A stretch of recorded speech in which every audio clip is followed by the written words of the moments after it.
Hello, everyone. Today, we'll talk about drinking tea or coffee before davening, also eating cake, and then we'll go into the time, which we talked about the other day, about how it's before dawn, you're still allowed to eat. So, this is just one of my favorite cartoons from Wizard of Eid, that you haven't had your coffee yet, because Rabbi Melamed talks about the different levels of people's dependency on coffee. So let's share the screen for Peninei Halacha.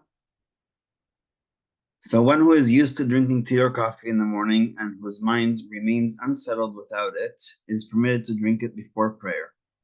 His drinking does not possess pride, rather it is a necessity so that he can settle his mind and concentrate in prayer. There are some people who only feel a need to drink coffee 2 hours after they wake up, and therefore on weekdays when the prayer service is short, it is best that they do not drink coffee before praying.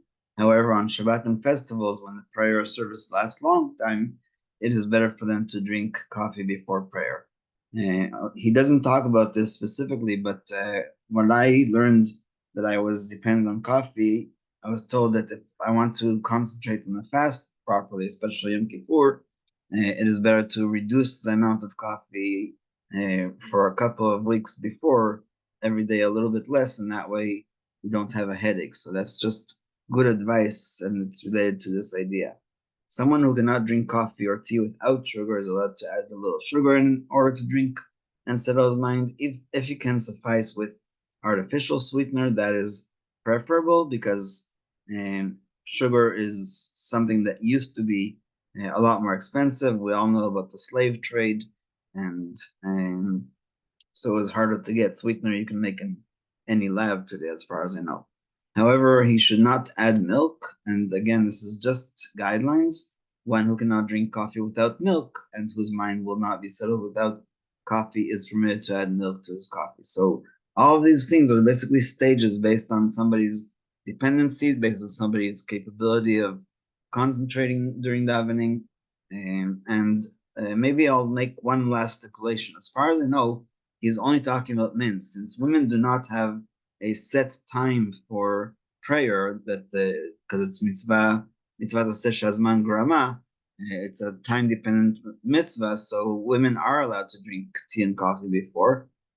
Maybe it's not exactly fair that, but my father always prepared tea for my mother just before he left to shul, and he would put it in the warmer, and that way when she woke up, she would have that cup of tea.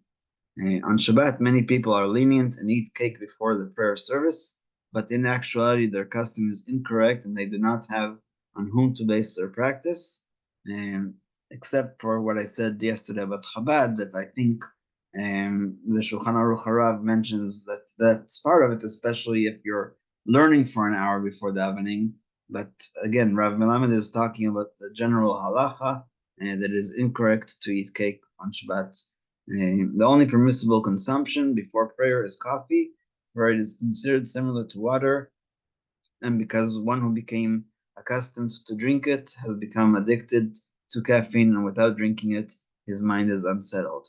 However, eating cake is prohibited before prayer.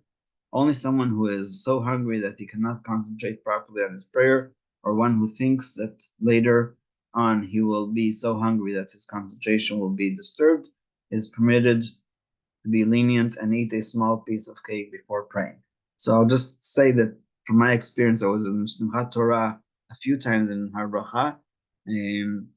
They first finish the Amidah of the morning service, then they read the basic Torah readings, and then they break for a Kiddush where they also eat cake, and then they continue with the Hakafot, and then while the Hakafot are going on, they do the reading of the Bracha. So he's sticking to this rule that the eating, even if it's hard for you for the whole service, maybe it's a good idea to break in the middle and have such a thing. Also in Shari Shema in Toronto, they break for Kiddush before Torah reading after the Amidah. So that's, somewhere in the middle there. And maybe last but not least, when I was in the Ethiopian caravans near Hulda, their custom is to, after the Amida and before the Torah reading, to drink beer together. And I don't know that Rav Melamed would say that that's okay or not, but I'm guessing not. But that's what they've been doing for hundreds of years. So anyway, that's a part of tea and coffee. And now, in terms of the time, we said that the dawn is the time for beginning of davening. So the prohibition of eating and drinking before prayer begins at Amud Shachar, at Alot Shachar or dawn. For that is the earliest time one may recite Shacharit. We also said before Tanit Esther that if somebody wants to wake up to eat before Amud Shachar, they should have that in mind, because otherwise it's technically considered that when they went to sleep, they started the fast. But we set an alarm and we eat before Alot Shachar, and that's 100% okay. Regarding eating a meal, the prohibition begins a half hour before Amud Shachar, lest he becomes so involved in his meal that he will forget to recite Kriyat Shema and Amida. Again, this is a sit-down meal. I don't think anybody does that. I mentioned yesterday about steak. However, eating a snack is permitted before Amud Shachar. Therefore, it is permitted to eat an unrestricted amount of fruits, vegetables, and cooked food before Amud Shachar. Even eating an unlimited number of cooked foods made from various types of grains, such as pasta, is permissible before Amud Shachar.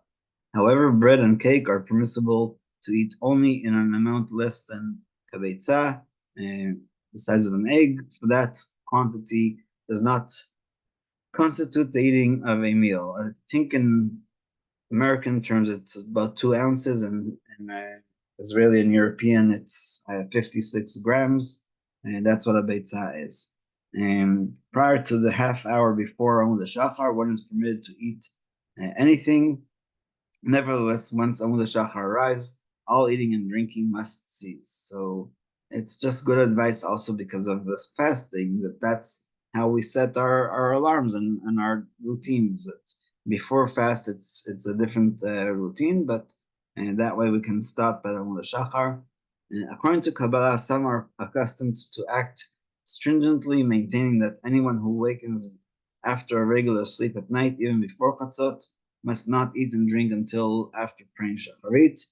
Even though according to Halacha it is permitted to eat and drink before Amud Shachar, it is proper to be cautious in doing so. So usually when there's a contradiction between Kabbalah and Halacha, we go by the Halacha, not the Kabbalah. But here it doesn't seem to be a contradiction. It's just they're saying that if you went to sleep, let's say at 6 p.m. and you woke up at 1 a.m., which is already just before Chatzot, 1:15, which would be already after Chatzot, then that's how you should act. But again, if you're planning to wake up deliberately, like for guard duty, like we talked about 2 weeks ago, that is permitted.